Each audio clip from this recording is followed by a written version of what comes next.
ডাকাতি কয়েক জায়গায় কালকে রাত্রে ডাকাতি হয়েছে ভাই। এরা কারা? মানে কোথায় কোথায় হয়েছে ডাকাতি? ডাকাতি ফেনী বাজারে স্বর্ণ দোকান, তারপরে স্বর্ণের দোকানে ফেনী বাজারে ডাকাতি হয়েছে। হ্যাঁ, মানে স্বর্ণ নিয়ে গেছে। নিয়ে গেছে। তারপরে হয়েছে। আসসালামু আলাইকুম, আমরা এই মুহূর্তে আছি ফেনী সদরে। তো এখানে মানে পানির অবস্থা তো আপনারা দেখতে পারতেছেন, এই যে একবারে মানে এই মাজার উপরে পানি উঠে গেছে। তো এখানে একটা বিষয় হচ্ছে, এই যে আমার সাথে যে আঙ্কেলটা আছে, এই আঙ্কেলটা মূলত হচ্ছে গিয়ে তার একটা আত্মীয়কে খুঁজতে আসছে। তো বিস্তারিত আমরা তার কাছ থেকে জানি। আঙ্কেল আসসালামু আলাইকুম। ওয়ালাইকুম সালাম। আপনি একটু বলবেন মানে ঘটনাটা কি হয়েছে, আপনি কাকে খুঁজতে আসছেন? আমি আসছি, আমার একটা বাজি বিয়ে দিয়েছিলাম। জি। গিলা ভাইয়া, এখান থেকে 3 কিলো 4 কিলো হবে। আচ্ছা। কোনো খোঁজ খবর পাইতেছি না। জি। সব কিছু বন্ধ। এখন কোনো নৌকা স্পিড বোট কিছুই পাইতেছি না। আচ্ছা আচ্ছা। যাওয়ার জন্য, উদ্ধার করার জন্য। জি। এখন কোনো খোঁজ খবর পাইতেছি না। এখন সকালে ফজরের নামাজ পড়ে আসছি, এখন দিনের 12:30 1টা বাজে যার। এখন চলে যেতেছি, আর কি করবো, আল্লাহ দিকেও চাই, আল্লাহ বাঁচা রাখলে আল্লাহ বাঁচা রাখলো। এই জন্য মানুষের কষ্ট, আমাদের হাজার হাজার মানুষ না খায় না দায় আছে। এর ভিতরেও আমাদের টাউনে ডাকাতি কয়েক জায়গায় কালকে রাত্রে ডাকাতি হয়েছে ভাই। এরা কারা? মানে কোথায় কোথায় হয়েছে ডাকাতি?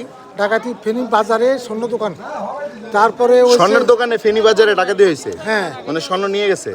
নিয়ে গেছে। তারপরে হয়েছে আপনার ইয়ারতে শাইন একাডেমি রোডে 3-4টা বাসায়, আরো কয়েক জায়গায় বিভিন্ন জায়গায় হয়েছে ডাকাতি। এখন এই অবস্থা, স্পিড বোট নিয়ে আসি বস, এটা ডাকাতি করে চলে যেতেছে।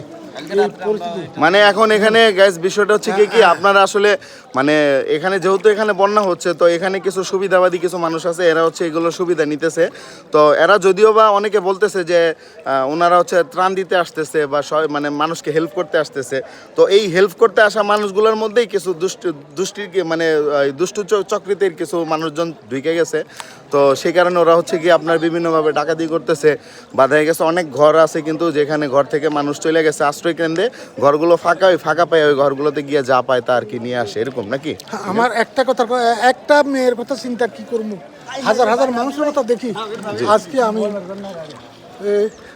এখন কই গেছিলেন আপনি, কোন জায়গায় গেছিলেন? আমি গেছিলাম হসপিটালে মোড় পর্যন্ত, এখান থেকে কোনো নৌকা টুকা পাই কিনা। হ্যাঁ। কি পামু নৌকা তো নাই, মানে নৌকা টোকা না পাই আপনি পরে চলে আসতেছি। এখন কি করবো, মানুষের দুর্গতি দেখি হৃদয় ফাটি যেতেছে, কিছু করার মতো নাই। আল্লাহ ছাড়া আর কেউ কিছু করতে পারবে না। আপনার বাসা কোথায়? আমার বাসা হলো যে ফেনী টাউনে। জি।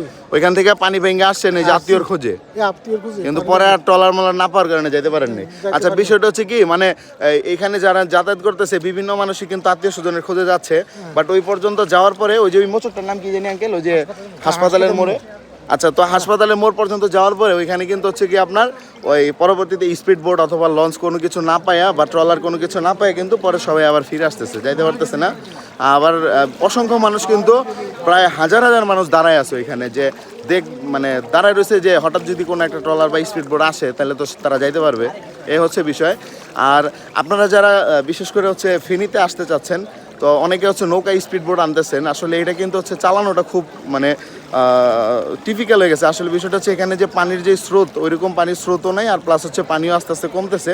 তো এই কারণে হচ্ছে স্পিড বোট চালাইতে তারা তাদের বিঘ্নতা করতেছে, এই হচ্ছে বিষয়। তো সবাই ভালো থাকুন, সুস্থ থাকুন। আসসালামু আলাইকুম।